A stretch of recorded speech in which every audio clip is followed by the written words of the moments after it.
Good evening.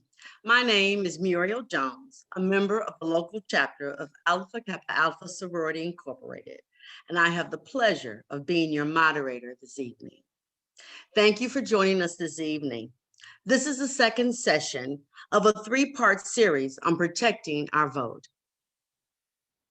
Our organizations have been involved in other educational sessions, but the last two sessions that you may have joined us for were a background on John Lewis Voting Rights Act, how to contact your legislator to urge support, and also the history of Jim Crow and the Nuremberg laws. This session, along with other educational sessions, are joint programming efforts between several community organizations. Next slide, please.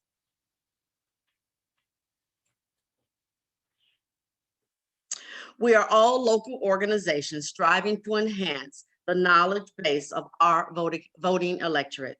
The organizations that sponsored this event this evening are: the lead organization on this project was Bend the Arc, Jewish Action, Champaign-Urbana, where Diane Org is the local chairman and Stacy Gloss is the vice chair. We have the League of Women Voters, Champaign-Urbana, where the president is Tricia Crowley. We have Epsilon Omega chapter of Alpha Kappa Alpha Sorority Incorporated, where the local chapter president is Tia Butler. And we have Mount Calvary Missionary Baptist Church, located at 1601 West Bloomington Avenue, Bloomington Road, Champaign, Illinois, where the senior pastor is Lakevi Johnson.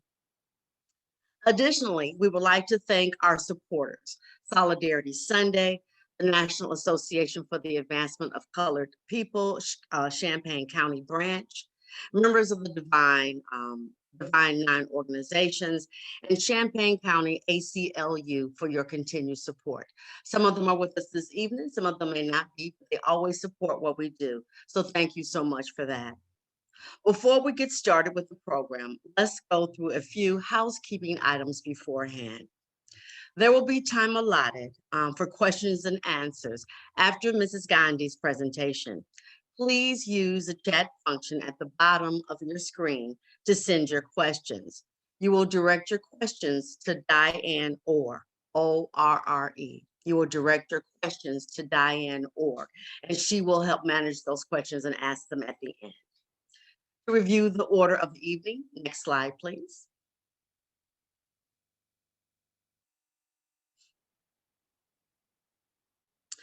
So right now we're in our welcome and our general housekeeping. After I finish speaking, we will have a welcome from Rabbi Johnson Kimmelman Block. He's the Washington director of the Bend the Arc Jewish Action.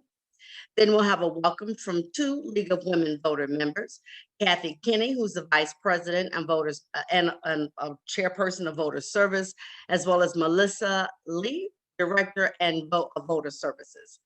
I will introduce our speaker, Ami Gandhi, who will share valuable information with us for approximately 30 minutes. It will be followed by question and answers. Please, again, use the chat function to ask your questions and direct your questions to Diane Org. And then there will be concluding remarks at the end. And so without further ado, let's begin our welcomes from the Bend the Arc and the League of Women Voters.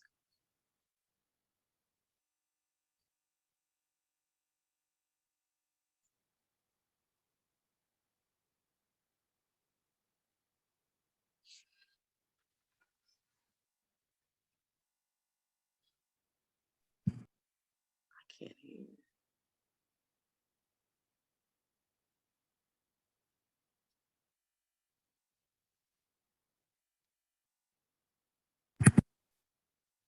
Art, we're not getting the audio.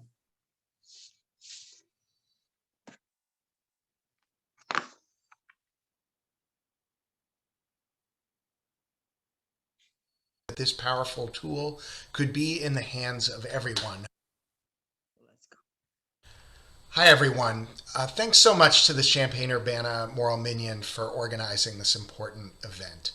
My name is Rabbi Jason Kimmelman Block, and I'm the Washington director of Bend the Arc Jewish Action, and I'm speaking to you from Washington, D.C. Like so many Jews, I was raised to understand voting not just as something that you could choose to do if you were inspired, but as a mitzvah, a sacred obligation. As John Lewis of blessed memory used to say, the right to vote is the most powerful, nonviolent tool we have in a democracy. And he faced unspeakable violence to ensure that this powerful tool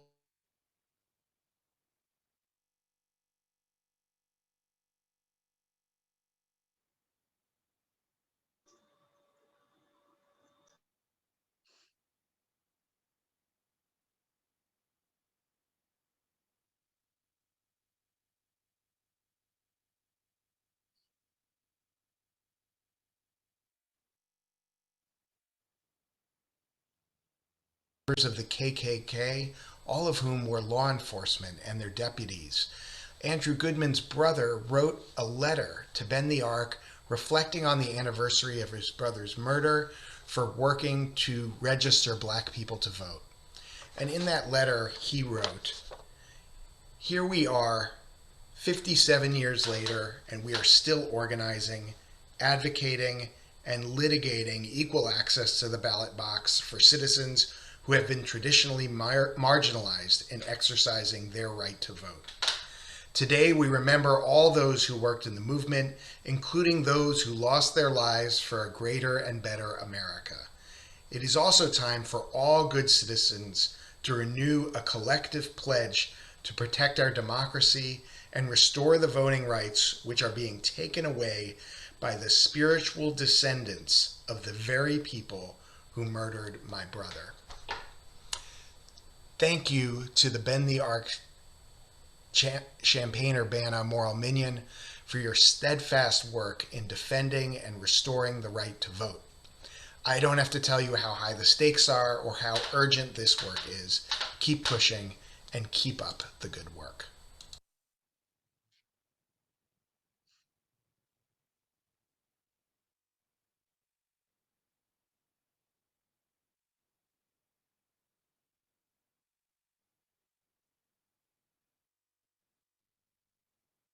Technology, you know how technology is sometimes. It kind of gets the best of us. And so you're doing well, artists. It's all good.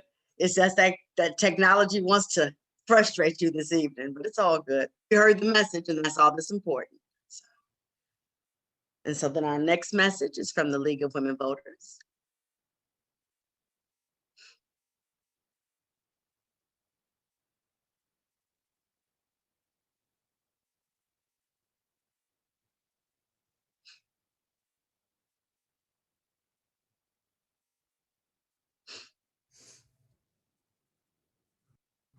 Hello, I'm Kathy Kenny, Vice President of Voter Service from League of Women Voters of Illinois, along with my co-chair, Melissa Lee. The League of Women Voters has been committed to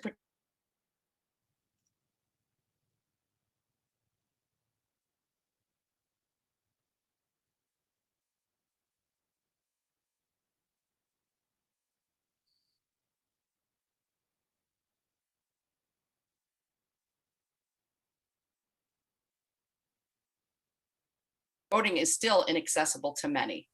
The League works to improve access to the franchise because many citizens still must overcome obstacles that others do not have.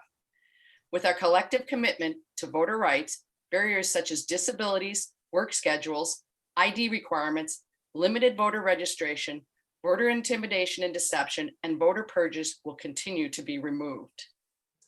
To ensure the continued existence of the right to vote, that right needs to be exercised, or we are ceding democracy to the few. That's why the League works for higher voter turnout at each election. That's why the League not only fights for voter access, but works with our election authorities and others to make sure those rights are implemented. That's why the League educates voters through our nonpartisan forums and Illinois Voters Guide, so voters have a reason to vote. And that's why the League trains a nonpartisan core of observers who attend all levels of monthly government meetings, so voters know how those elected officials are performing. Over the last 20 years, voter access has expanded throughout our country, from early voting and no excuse voting by mail to online voter registration, as well as many more rights in Illinois that you will hear about in this event. Illinois is a leader for voter rights expansion. The League takes that to the next level by educating our voters on how they can use that access. Thank you to the League of Women Voters of Champaign and its partners for their efforts to protect the vote through the presentation of this series. Thank you to our representative, Rabbi, oh shoot, I'm losing my, to Rabbi Jason, as well as to our League of Women Voter members. Thank you for that message. And so right now I have the pleasure of getting ready to introduce our guest speaker for this evening. And so Ami Gandhi is the senior counsel at the Chicago Lawyers Committee for the Civil Rights, working to reduce barriers to voting and to improve civic participation, especially in communities of color and low-income communities. Ami's experience includes leading statewide voter protection for 2016, for 2018, and 2020 elections through the 866 Our Vote hotline. And so if there was an issue that you felt was that was wrong, Ami was the person that you were supposed to call on that 866 Our Vote hotline. She also partnered with community members in the criminal legal system to expand voter access. She advocates for the communities of color during Illinois redistricting. She advises local election boards and their implementation of the first Hindi ballots in the country. So without further ado, I would like to welcome Ami Gandhi for joining us this evening. Thank you so much, Muriel, and thank you and the whole team who has put together this event for all of your efforts to increase voting and civic engagement. And one thing I noticed about this event in particular, you're having me as a guest, which I really appreciate, but in my time getting to talk with you all, I find it really noteworthy that you're bringing together different organizations, different communities who have different perspectives and experiences with the voting system. And I think that's what we got to do to have informed conversations about this important issue. So I will be showing a PowerPoint presentation today. I hope you all can hear and see me okay, but just give a shout if you have any issue with that at any point. And I want to second what Muriel said about being excited about the opportunities that come through technology, even though I'm still working on my technology skills, but it's pretty special to be able to join you this evening, even though I'm not located in the Champaign area. Chicago Lawyers Committee for Civil Rights is a nonprofit, nonpartisan organization that has been working for the past 50 years to advance racial equity and economic opportunity for all. We have 3 core practice areas, including voting rights. We also have an area of work in education equity and also in equitable community development and housing. We protect voting rights in Illinois and Indiana, working to reduce barriers to voting and civic participation, especially in communities of color and low-income communities.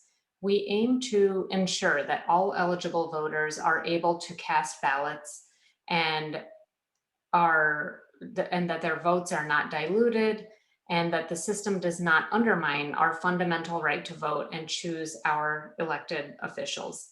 Through our nonpartisan election protection program, which you heard a little bit about and I'll come back to later, we answer questions from voters over the phone and in person, and we really try to take a problem-solving approach.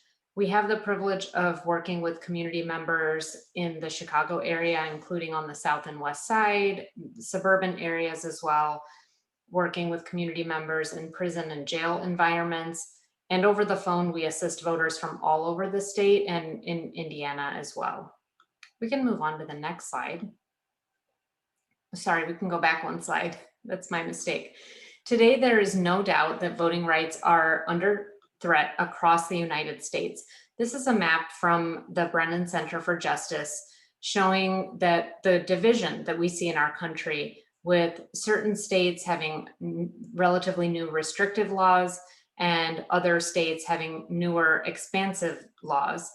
And we see that this can make it a very uneven experience for voters depending on what state that they're in.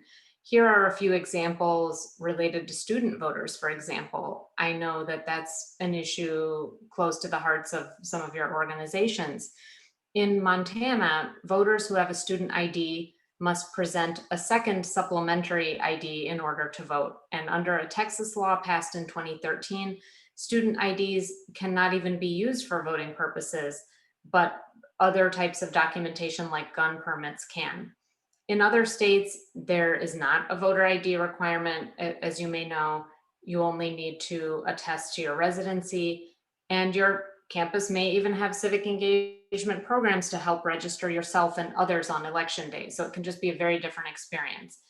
How did we get such different policies in different states? There is a state versus federal tug of war, which is why we sometimes see these issues come to a head and there being a discussion about federal voting rights legislation versus states' rights to regulate elections in the way that they think is best. And that has a lot to do with our history as a nation, which I know you all covered in your last session of this series. So the next slide is a recap of that. Some of the information may look familiar, so we won't go over it all in detail, but it's important to know that the different notable but piecemeal efforts to address voting rights that occurred in the early part of the 1900s were an important lead up to the Voting Rights Act being signed into law in 1965, finally actually in a widespread national federal way, barring barriers to political participation by racial and ethnic minorities, by people of color, prohibiting any election practice that denies the right to vote on account of race, and also requiring jurisdictions with a history of discrimination in voting to get federal approval for changes in their election laws before they can take effect. We've seen different evolutions of that law over time, which we'll get to in a little bit, but think back to that time period and how notable it was that there was that development in the 60s that really was born out of the activism of community members most directly affected by disenfranchisement, and certainly by the sacrifices made by Black community members' demands for voting rights and very effective advocacy. By the end of 1965, over 250,000 new Black voters were registered. And fast forwarding a little bit to 1975, there were really important amendments enacted in that year to the Voting Rights Act that further expanded voting rights, specifically putting into place protections for non-English speaking citizens. And those amendments were really important and really only were able to happen through, again, the activism of Black community leaders in the 60s to ensure the passage of the Federal Voting Rights Act. We can go to the next slide. Some of the other voting rights laws in place are not necessarily as recognizable in name as the Federal Voting Rights Act, but are very important nonetheless. For example, in making strides in protecting voters with disabilities, the motor voter law mentioned here that was passed in 1993, also called the National Voter Registration Act, has made a big difference in bringing voter registration access to driver's license facilities and other government agencies. In its first year, the motor voter law brought about millions of voters updating or completing their registration. And there's a brief mention on this slide as well about some of the court cases that were also key events in the voting rights landscape. Particularly Shelby County versus Holder, which gutted Section 5 of the Voting Rights Act, which I talked about briefly a moment ago, and a case that came down just a couple weeks ago, Brnovich versus Democratic National Committee, that addressed and in some ways importantly weakened Section 2 of the Federal Voting Rights Act. And let's go ahead and talk about that case a little bit more, just because it's such fresh news. even though I understand you may be continuing to discuss Supreme Court cases in future events. So we'll go ahead to the next slide. And we can just click through for the other components of this slide. That's it, thank you. Voting rights advocates are still reeling from the Supreme Court's very recent ruling just earlier this month in the Brnovich versus Democratic National Committee case. It came down on a 6-3 basis along partisan lines, and some Supreme Court observers have said that whereas the Shelby County case from 2013 took a sledgehammer to the landmark 1965 Voting Rights Act, Brnovich has been described as death by 1,000 paper cuts in terms of the weakening of voting protections that occurred because of this case. It started actually well before the 2020 election. It started as a 2016 lawsuit brought by the DNC against Arizona's Attorney General and Secretary of State, which challenged 2 laws based on racial discrimination, 2 state laws in Arizona, the ballot collection law over there and the out of precinct law. And both these laws have been shown to disproportionately affect Black, Latino, and Indigenous voters. Just as an example, why is a ballot collection law important in a place like Arizona? There are a number of Native community members who have historically relied on third parties to collect and submit their completed ballots. And when such a practice is criminalized, for example, through Arizona's laws, it makes it particularly hard for people who lack transportation, lack access to post offices and postal services to be able to have their votes counted. And the majority, represented by Justice Alito, held up the laws, writing that courts must look to the totality of circumstances to establish whether the state laws violate the Federal Voting Rights Act, and that it's not enough to show and to prove disparate impact or discriminatory effect. Justice Elena Kagan wrote for the dissent, disagreed, saying that the majority had basically written its own set of rules and wrongly damaged the Voting Rights Act, and talked about the tragedy of that kind of weakening of the law. In her dissent, Justice Kagan called the Voting Rights Act the single statute that is the best of America and reminds us of the worst of America, because unfortunately it's still needed even in this day and age. This case has drastically lifted the bar that we have to overcome to bring successful claims under the Voting Rights Act, but it still leaves the door open to challenges like redistricting challenges and vote dilution claims. And it's a strong signal that in this moment, we need to look to things outside of court to try to make a change. And that's probably no surprise to all of you who are engaged in our communities at a grassroots level. We need to look to grassroots mobilization and education efforts, troubleshooting programs like election protection, and state legislative advocacy rather than litigation to protect voter access. And so I want to spend a little bit of time talking about state legislative advocacy in particular. So we'll go ahead to the next slide and talk a bit about what's happening in Illinois. Illinois has been an interesting laboratory for voting reforms that have produced noticeable improvements to voter access. We heard a little bit about it in the remarks from our colleagues from League of Women Voters a few minutes ago. Election day registration, automatic voter registration, online voter registration, expanded early voting, access to voting in jail, all of those programs have helped provide for more voting access and more fair elections.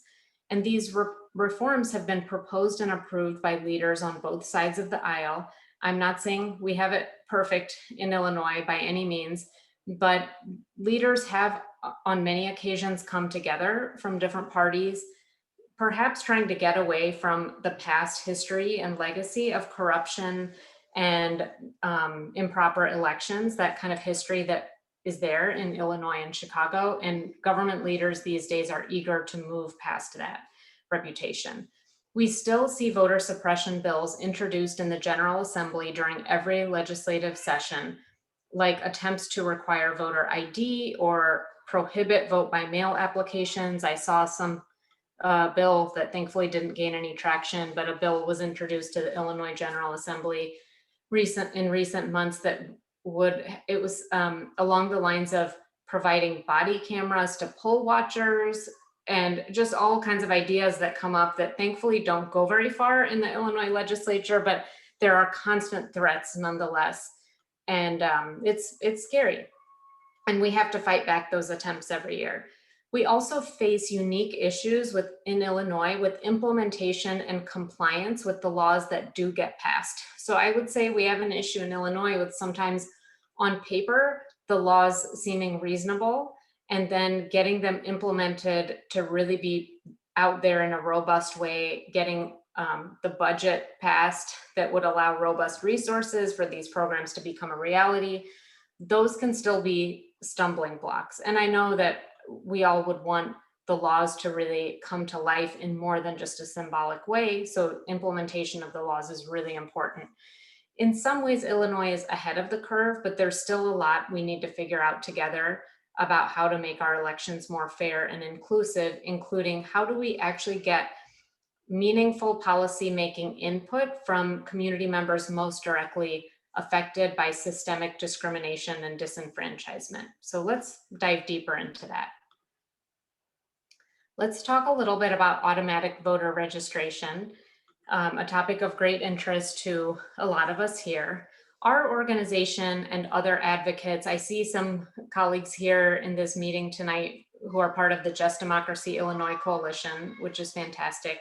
And thank you all for tolerating some of the child noise going on my end. I think my kids want to join this presentation too, it sounds like.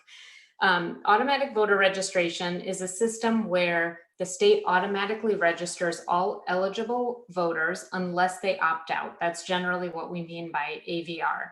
And it helps to expand the voter rolls by closing some of the racial gaps caused by unjust voter registration barriers or undue extra hoops that people have to go through in order to get registered. We cheered when former Governor Rauner signed AVR into law in 2017 after the law was passed on a unanimous and bipartisan basis. Since then, the nonpartisan Just Democracy Illinois Coalition repeatedly raised alarms about the state agency's failure to fully implement AVR and timely implement AVR. For example, the Illinois Secretary of State's office revealed about a year and a half ago that for a period of time, it mistakenly sent information on a number of non-citizen community members and age ineligible individuals, basically people who are too young, to the Illinois State Board of Elections, who then sent it on to local election authorities. Now, none of us want something like that to happen. Even the individuals whose information was mistakenly sent on were not trying to get registered to vote. And that was certainly a scary instance. And also, and another error that was happening is that voters were facing potentially getting knocked off the voter rolls simply because they had moved. After multiple elections had passed with these sorts of glitches coming up and without AVR fully in place, we filed a lawsuit in February 2020. Chicago Lawyers Committee was counsel on that lawsuit. We had other co-counsel as well. And we filed it on behalf of the steering committee of the Just Democracy Illinois Coalition, setting forth violations by the Illinois Secretary of State's office under the National Voter Registration Act and the Federal Voting Rights Act. We're happy to share that now we can share publicly that last month in June of 2021, we reached a legal settlement with the Illinois Secretary of State's office, Jesse White's office, to fix key problems with the rollout of AVR in Illinois. And the settlement streamlines the voter registration process at SOS facilities, at driver's license facilities, improving language access for voters, protecting age ineligible and non-citizen community members from inadvertent registration, and creating a channel for community engagement with the election authorities. And if anyone wants more details about that, please let me know. Now we're really excited to shout from the rooftops the resolution of that case, and hopefully more and more people can have a smoother registration process as a result. And we can go ahead to the next slide, please. Thank you. I wanted to briefly touch on recent legislation in Illinois that's again changing the landscape, hopefully for the better, for voter access in Illinois. One is the Omnibus Elections Bill. Wanted to talk about that briefly. SB 825 is what the bill number was called this spring. And I know that League of Women Voters and many other voting rights champions were an important part of bringing this about, creating a permanent vote by mail registry where, and I know many of you locally have advocated for this as well, where someone could avoid having to sign up again and again and again every election to receive a vote by mail ballot, but instead could sign up one time to permanently get ballots by mail instead of voting in person. That will be a new program coming up for people who decide to opt into it, not that all of us have to vote by mail, but for people who choose to vote that way can get added to the registry. Education will be really important for people to understand that change and what their rights are. There could be sticky, confusing new issues that come up, like what if someone moves and what if they change their mind about wanting to vote by mail, other scenarios that could come up. So I look forward to us all putting our heads together about how we can help support voters and walk them through those changes that are coming. The omnibus bill also made Election Day a state holiday and created a mechanism that Illinois has experimented with the last couple of elections due to COVID, but now putting into law that there will now be a central polling place in each election jurisdiction for universal voting, kind of like what we have on election day, like what we have in early voting, where we have a number of locations we can choose from and don't just have to go to our local neighborhood precinct. It would be that type of concept of universal voting at least one location in each election jurisdiction or each county that would be open even on election day. And I know for some people that was a game changer if they, for example, wanted to vote by their office, or otherwise if they moved recently and slightly changed which side of the precinct line they were on. This might make things a bit smoother for someone to figure out their polling place. And this now has been signed into law. There are some other really interesting features of the bill as well that we can continue to talk about. I want to talk about another bill that is not yet the law, but that we're advocating for and other voting rights champions are advocating for, and we hope that it can pass in the future. And that would be to re-enfranchise community members in prison. SB 828 is what the bill is currently called. And it was introduced this past session in early 2021 by Representative LaShawn Ford. And it would reinstate voting rights for citizens who have been convicted and who are serving a sentence, promoting reintegration and reducing recidivism, following the examples of the small handful of jurisdictions that already have voting in prison. It would be a more ambitious endeavor in Illinois, potentially more complex, but these community members are citizens, and the prison population is majority Black and disproportionately Black in Illinois. And so for us and the partners we work with, including the fantastic organization Chicago Votes, it's been really important to try to make this bill, a reality, even though it requires some mental shift on our part, a group of people who we always had thought of as disenfranchised, but to think outside the box about what would it take to re-enfranchise more of our community members, particularly focusing on people of color. And keep an eye on that bill, because there will hopefully be more movement on that in the fall. There certainly has been more and more support being picked up for that bill. And people are kind of feeling as they think about it, as they hear about it, that it's maybe less radical than it seems and is a way to respect community members' rights. We can move on to the next slide, please. I'll wrap up this portion to unpack a little bit more about election protection. some of you may have called us before at 866 our vote and may be very familiar, or at one of our companion language lines where we answer calls in other languages as well. And some of you maybe have not heard about us before. I did want to let you know that it's a national hotline. It works from anywhere. It is a hotline that runs all the time. There are times that people have questions in between elections because of things they're hearing on the news, or they have some other concern or worry about their voter registration status. But naturally, most of the calls we get are on election day. And we recruit, train, and deploy legal volunteers to answer the calls on the election protection hotline. And it's an incredible and rich source of information about what are the experiences that voters are having. We also are out there in person in selected locations. That program has been growing every year too, where more and more communities and different parts of mostly the region, the Chicago suburban region and the city of Chicago have called upon us to have an in-person presence, but that's starting to grow as well. And we're certainly open to assisting in other areas as well. And I know there are other organizations out there who also do essentially nonpartisan poll watching. And so really appreciate working in solidarity with other organizations as well. And let's move to the next slide, and we can click through. If you want to keep going, it should click to an animation.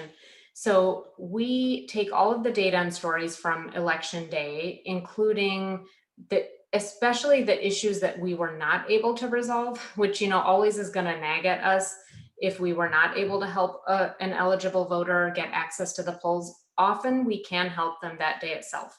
Often there are election officials in Illinois who want to do the right thing, who, when they hear about a problem, they are motivated to try to address it on the spot. Sometimes that's not the case in some regions, and also sometimes despite their efforts, the issue didn't get resolved in time for the voter. So it's especially those kind of unresolved issues where we escalated it, we might have had to threaten legal action, we tried to do what we could, but a voter was still blocked for some reason. That's especially when we would take action toward next steps, which might involve going to court, might involve trying to change the laws in collaboration with community members, or conducting other kinds of outreach and education. We really try to be as community driven as possible. What we're not going to do is go into an area, go into a polling place and try to impose our opinion if community members there are looking for a different sort of solution. We really go to places and advocate upon community request if they feel like they need a legal advocate in the mix. But there are so many instances where community members are resolving their own issues at the polls. They don't necessarily need or want lawyers to escalate things at the polls, and that's totally understandable as well. So we really try to keep an ear out and listen to what the dynamics might be and how we could be helpful. Sometimes the best thing a lawyer can do is to stay out of the way, and that's understandable as well in some areas. Moving on to the next slide, we have here just some of the issues. I especially included this because I wanted to include some of the issues that we see at the polls that people call us about or that people ask for our help with, including asking us, when, where, how do I register to vote? Where is my polling place? We have been getting an uptick of questions from new citizen community members who might be navigating the voting system and the registration system for the first time, maybe because they recently became a citizen. And then we also have seen an uptick in questions from community members in the criminal legal system or their friends and family members who are asking on their behalf. So people wondering about, okay, I've left incarceration. When am I eligible to vote again? What is the process I should go through to have that vote protected? We've gotten some questions from community members on electronic monitoring who are unsure of their eligibility status, matters like that as well. And so last but not least, we'll go to the final slide. And I wanted to share a few ideas before turning it back to the gracious event hosts about how each of us can get involved. And I have a few ideas about that, and I know the event hosts also have some great ideas about that. I really encourage everyone to learn about your community, who is leading local organizations and movements to protect voting rights, and what do they potentially need to be more successful? What areas do they need some more support? One reminder I often get from a respected colleague, Jay Young, who leads the organization Common Cause Illinois, is that just because the voting experience is successful for me doesn't mean it's necessarily like that for you, doesn't mean it's necessarily like that for other community members. So to really keep an ear out for what might be the different experiences that people are facing from different communities. We encourage folks to volunteer for election protection, either join us or join another local organization, become an election judge, which I know some of you are in the practice of doing. So you actually are working at the polls, helping to administer the elections, or get involved and get out the vote work. Help us spread the hotline, 866 Our Vote. It is a nonpartisan line and a credible, objective source of information. And call our line if you see or experience any problems on election day. And we were out there even in the April and February municipal elections this year. No election is too small for us to think that it's important and want to be available for voters. I know that others here have ideas about future webinars, phone bank opportunities, exciting voter registration activities happening in the fall that you're also going to hear more about shortly.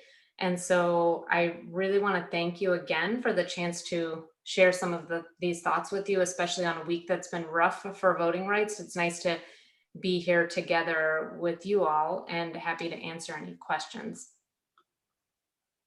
Thank you, Ami, for your work, first of all, and thank you for being able or being with us this evening. Before I turn it over to my sister, Diane Orr, who will share questions with you, just wanted to follow up a little bit. You had mentioned several things in terms of AVA. If people find that the AVR is not being implemented correctly in their neighborhoods, can people reach out to you? So let's say the questions that we have this evening, they're not addressed.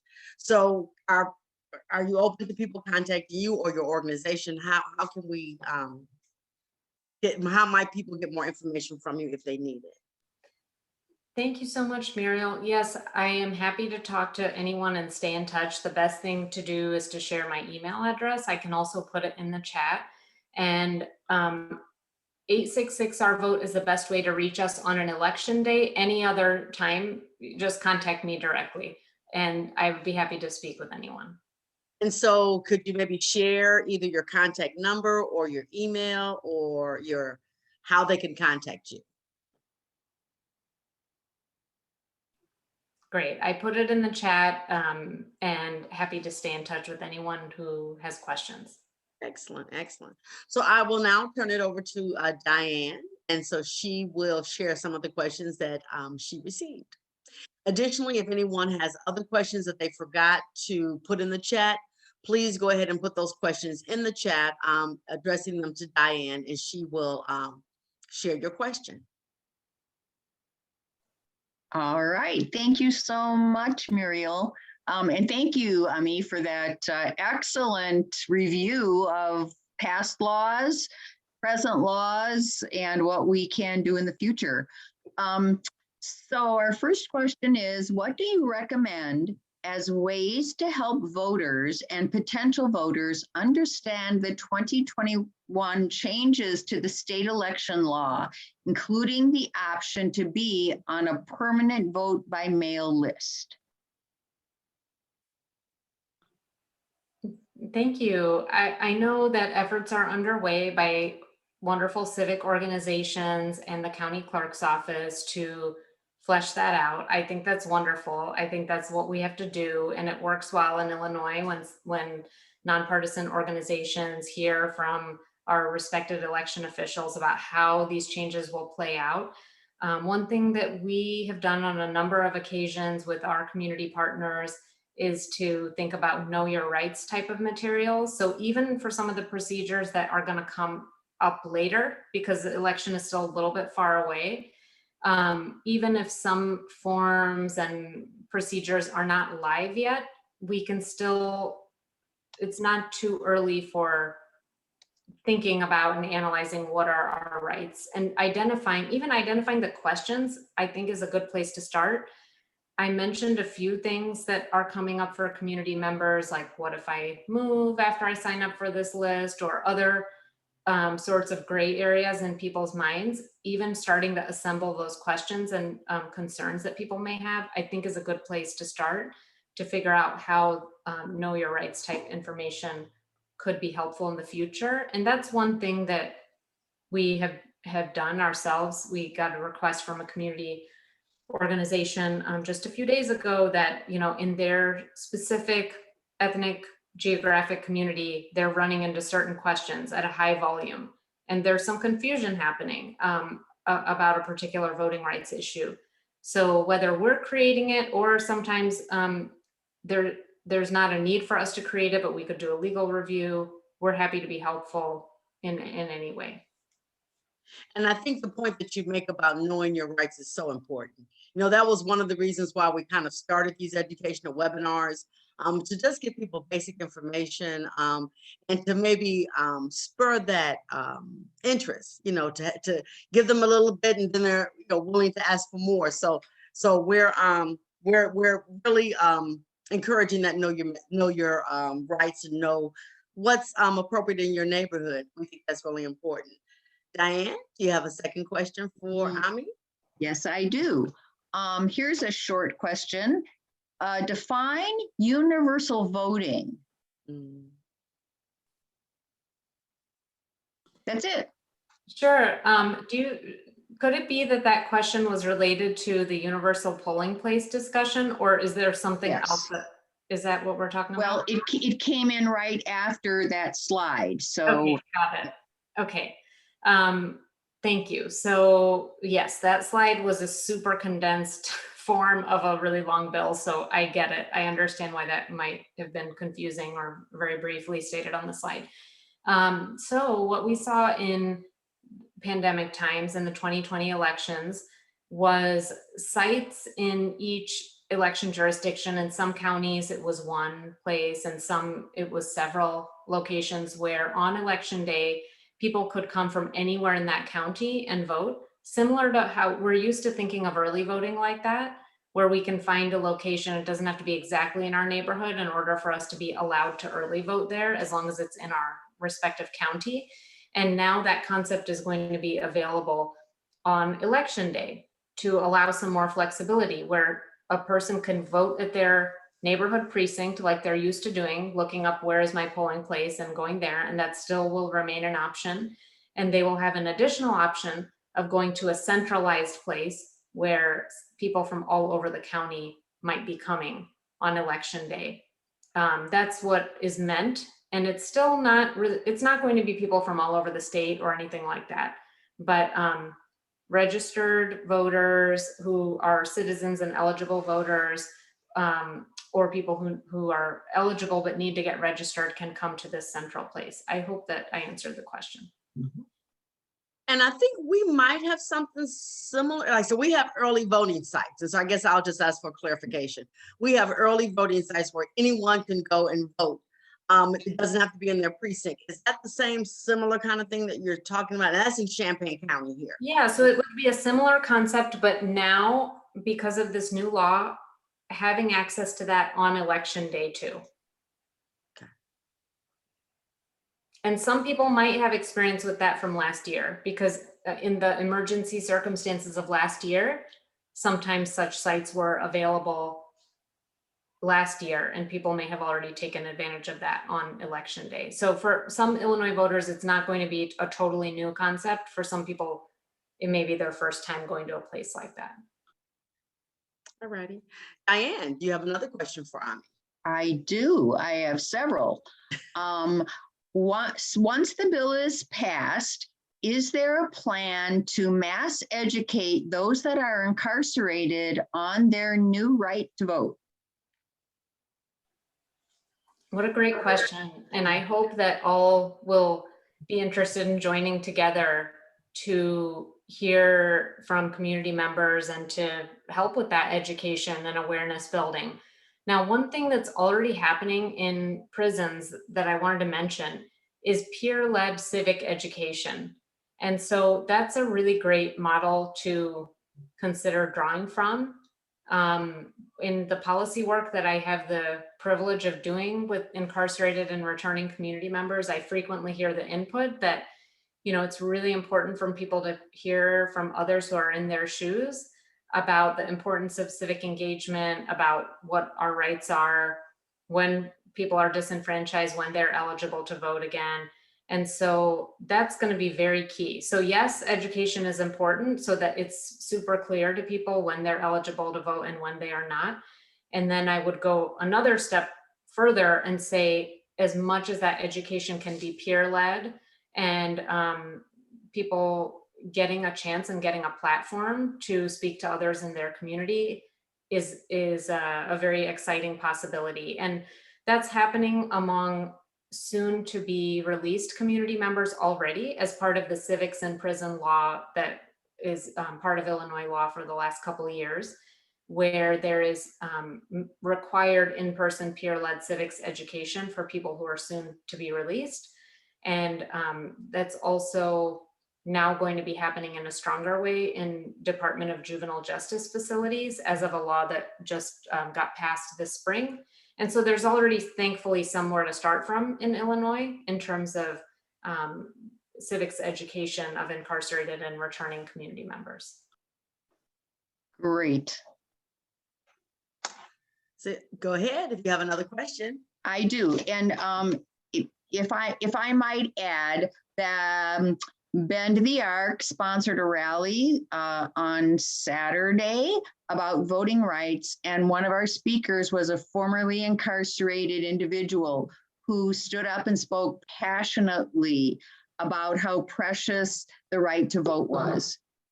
And it was awesome. So that's exactly what you're talking about. Having people have the opportunity to That's share. great, and I'm grateful to that person for sharing their experience. That's really great. All right, here's the next question. Are we assuming that everyone 18 and older are automatically registered to vote in Illinois? Is a notification sent to let you know that you are registered? In Illinois, there is not a full automatic voter registration in a literal sense of the word. If people have gone through the driver's license or other state ID process at a Secretary of State office facility, and if they have presented documentation showing that they are eligible to vote, in terms of age and citizenship, we're talking documentation, then they are registered to vote unless they opt out. They're shown then and there paperwork. It's called, the technical term is front end opt out, is the kind of AVR system we have in Illinois where the paperwork is right in front of a person when they're going through the driver's license process. So they see loud and clear, if you want to opt out, please do it now. If someone does not have the documentation showing that they are eligible to vote, then the AVR process is an opt-in process, which is regular voter registration. Opt-in is just a way of saying, do you want to register to vote or not? This is your choice. So the opt-in is not really automatic if you think about it. It's just what has already been happening at driver's license facilities. There are just some electronic screens and pads now. It's definitely done in a more systematized way. I appreciate it. I'm not trying to knock it in any way. But if we're talking about opt-in, which is what the process a lot of people go through, they're affirmatively choosing if they want to register to vote or not.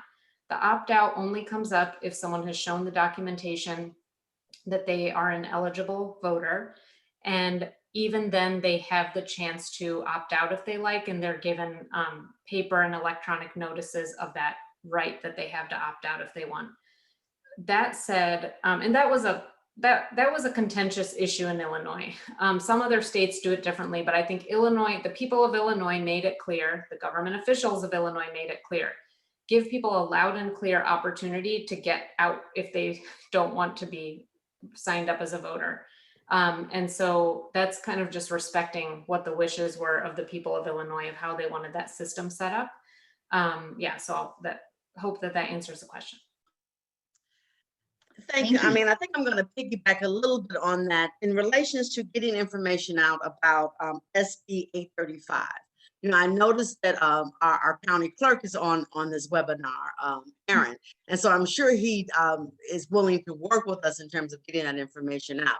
But is that one of those strategies that you think that communities need to be about doing to promote voting, to make sure that we let people know what all of their rights are, or because a lot of people don't know anything about SB 835. So what is your thought on how we promote that message? Yeah, absolutely. I think there can be a really powerful message sent when respected election officials like Clerk Ammons, who's here, and civic organizations. I have a bias for nonpartisan civic organizations. That's my thing. But I know there are a lot of different kind of civic organizations out there, and voters who themselves are facing direct questions. When there's that kind of partnership, I think it's an incredible thing, because if there is the compatible message being sent by all these different communicators about what someone's rights are, it's more likely to get through, you know, when we're all on the same page. And last year, I'll give you an example. Last year in the 2020 elections and all the chaos because of COVID conditions and everything else, all the challenges that were present in the elections that our election administrators and election judges persevered through, a lot of voters had questions about vote by mail, naturally. A lot of people had questions about, what if I applied to vote by mail and then I changed my mind? How do I exercise my right to vote? We may face similar series of questions from people who sign up for a permanent vote by mail list. And I think as advocates and election officials had a lot of, similar talking points. This is what you can do. These are the 3 different ways you have to move forward. And I think that helped to provide clarity and correct, reliable, credible information to voters in a very confusing time. So I feel like if people came together and gave voters clear information last year, I am very hopeful that we can all do it again. But it is important to put the effort into it, like you said, Muriel. And last year, the county clerk's office did work very closely with us to make sure that we got information. So I'm sure we'll probably be doing the same thing as we go on. So Diane, our next question. Yes, here it is. Considering your organization serves both Illinois, Indiana, and Illinois is known to have less restrictive voting laws, is there a significant difference in the need for advocacy and your services in Indiana? And are there successful actions that have happened in Illinois that your organization has advocated for in Indiana? Good question. Yeah, it's a question very close to my heart. I join you this evening from Indiana, where I am right now. And our organization feels passionately that while our focus is certainly on Chicago and Illinois civil rights matters, it is incredible to have the chance over the last few years of our groundwork with Indiana community-based organizations to be able to address some of the disenfranchisement in Indiana. And I'll give you a couple examples. We were able to help advocate against some harmful voter suppression bills in Indiana this spring. Excuse me. One of them would have required documentary proof of citizenship in order to register to vote. And that would have been very cumbersome for community members of color and others who don't necessarily go around carrying a passport or a birth certificate or items of that nature. And another bill that was defeated through our advocacy and other partners here is would have required extra burdensome steps in order for someone to apply to vote by mail. It's already a very, very restricted program in Indiana. Very few people are even allowed to vote by mail here. And then on top of that, the legislature wanted to add requirements saying someone has to put in a certain number of digits when they apply for an absentee ballot that correspond to the digits that they entered in their voter registration application, which might have been a long time ago if they're Oh, wow. elderly, or put in the digits of the ID that was valid at that time in the past, or otherwise, even if they put in a valid number, if it's not the matching number from historically when they registered, then they would not be allowed to vote by mail. So silly, ridiculous things like that. Modern day poll tax or something, huh? Exactly. And community members successfully fought it off. But it was down to the last few minutes of the legislative session that bill was still alive. And we felt really proud that we could help with the community effort to fight that bill. And then something I'm interested in, so we talked a little bit about it here, but in Illinois and across the country, community members in pretrial detention have the right to vote. It's true in Illinois and Indiana and other places. So I'm talking about community members who are have been accused of a crime, are being held pending a trial, have not been convicted, and have the right to vote on paper, but often don't have a way to exercise that right to vote. And in Illinois, there has been some progress. There's been more access to vote by mail for community members in pretrial detention. And in Cook County, now there is actually a polling place in the jail in Cook County after long time efforts by government officials and advocates to make that happen. In Indiana, there's not anything like that. So I think there's a lot to be done. I'm humble about it. I don't know if those changes would happen overnight in Indiana, but if there are things that we can learn, across the different states and communities, very open to that. One of the people, some of the people I learned from are organizations in Indiana who have been doing long time work with communities of color, like the NAACP and others, who kind of have a very long-term community-driven sense of what are the obstacles here, what are the strategies, what might actually work here to make a difference. Excellent. Can I follow up by asking, is there a huge difference between Northern Indiana, Central Indiana, and Southern Indiana with regard to voting restrictions, or is it pretty universal? It's universally bleak. It's a very restrictive system. The very strong restrictions on vote by mail are true all over the state, for example.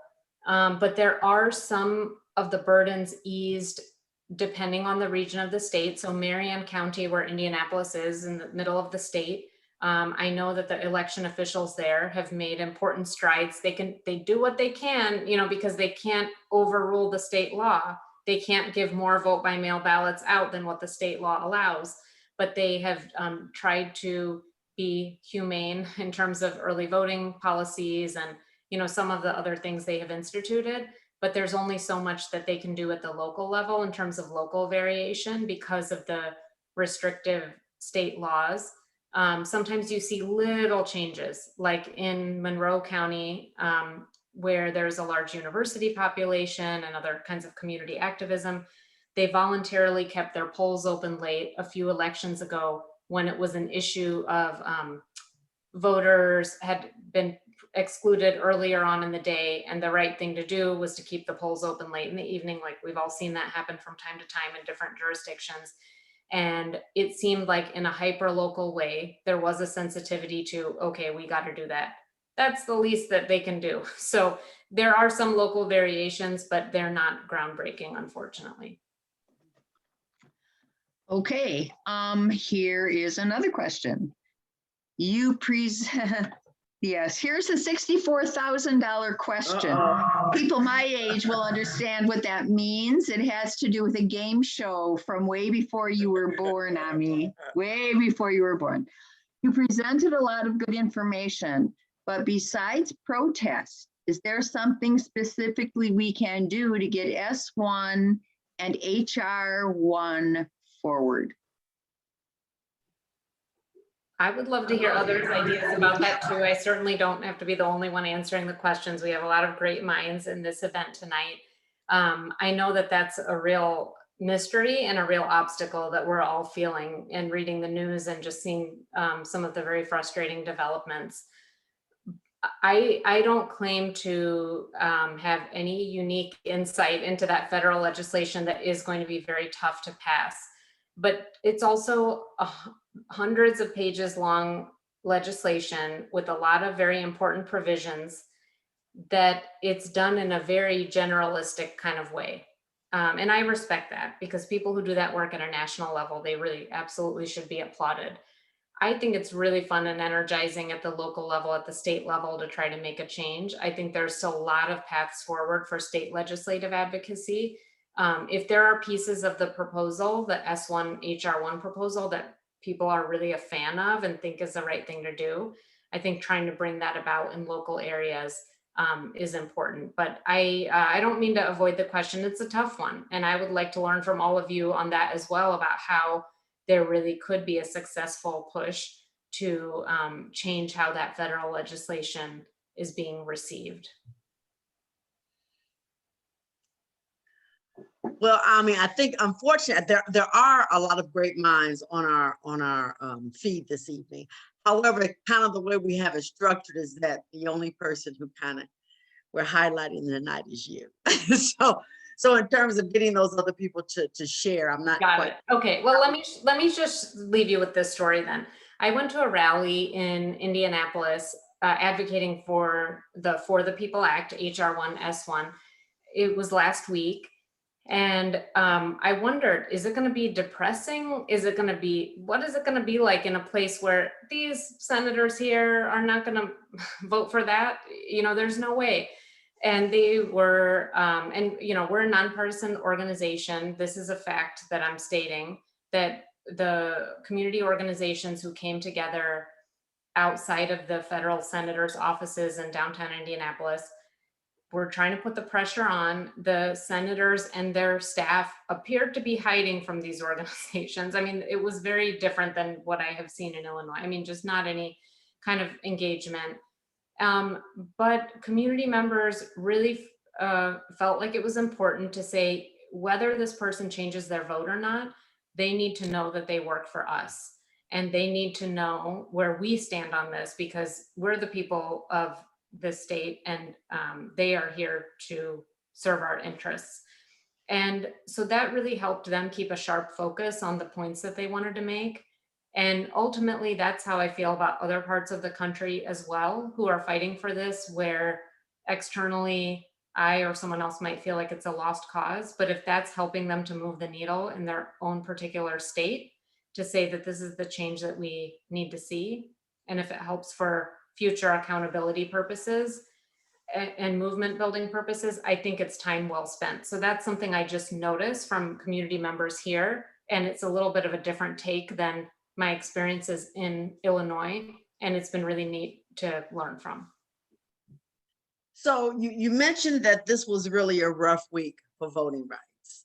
And so, so we don't want to leave on a negative note. We don't want to. And so is there any positive takeaway that we can hang our hat on that you heard this week, or something that inspires you, that they can kind of keep us hanging our hat on it, or making us know that we need to be persistent and hang in there? Look what happened with SB H25, a step in a better direction for Illinois. It actually happened. Something actually got passed. We hear all these examples of bills that don't go anywhere when we hear the national news, but this actually passed in Illinois. And think about the fact that re-enfranchising community members in prison is still on the table. It's getting more and more legislative support as time goes on. Hopefully it will be up for a vote this fall in the veto session. And I think it's incredible to be part of a voting community where that's a possibility, and where there could be a path forward for anyone who wants to support that kind of civic engagement. And I know it may not be everyone's issue, and people here probably have a diversity of different interests in voter access. But if someone is interested in learning more about it, Chicago Votes, the Unlock Civics Coalition, Chicago Lawyers Committee for Civil Rights, where I work, we're looking for more support. We're looking for more partners to help get this across the finish line in Illinois. And I think even that we can talk about it being on the table as a change that we want to see in our state law is really exciting at a time like this. There are pros and cons with our voting system being so decentralized in the United States that it's so wildly different, the laws in different places, but this is one of the beautiful aspects of that. Even if the country is not ready for voting in prison, maybe Illinois can be ready for it sooner than other places. And if anyone feels like watching a movie this summer, there is an incredible documentary called Silenced that is about the voting in prison advocacy campaign happening in Illinois. And it really features the words and songs and art from incarcerated and returning community members. Again, it's called Silenced, and I'm happy to share a YouTube link. If you want, I can share it by email later if you would like to circulate it with anyone. And I really treasure that there are efforts like that underway in our communities in Illinois. Excellent. Please do share the link with us. And so we still have about 15 minutes. And so Diane, I didn't mean to imply that we didn't have any more questions. And so are there any other additional questions that we need to ask Ami? Actually, there are not. Yeah, I think everyone got to ask what was on their mind. Excellent. Ami, would you like to share any parting words with us? Any because you've done a wonderful job, and thank you for being willing to entertain questions. I think we've had a good 30 minutes worth of questions, so we really appreciate that. And so is there anything else that you'd like to share with us this evening? Please stay in touch. If we at Chicago Lawyers Committee can be helpful in any way through our 866 Our Vote hotline, or through some more tailored work together, like Know Your Rights materials about permanent vote by mail, registry, or anything else that may come to mind. These circumstances of joining together on Zoom remind us that there's a lot of possibilities in terms of how we can collaborate before, during, and after the elections. And so please call upon us if you need a legal voice, if you need a thought partner in tackling a voting barrier. And we really appreciate, and I feel very humbled by the chance to get to be with you all tonight. Well, we are humbled and very thankful that you were willing to join us this evening. And Diane, it looks like you had something else that you wanted to share. No, we took care of it internally. Okay. Well, thank you to our audience for joining us this evening. We really appreciate your time. We know you could spend it doing something else, but you decided to share with us this evening. We wanted to share with you an upcoming event that we do have. And so in September, we have an event, it's the session 3 in this series on protecting our votes. We're going to hear from Steve Schwinn. And so please mark your calendar for September the 8th at 7 o'clock. It's scheduled for an hour and a half, just like this one. And so please join us for that. And so without further ado, I'd like to wish you a good evening. Thank you for joining us again, and good night.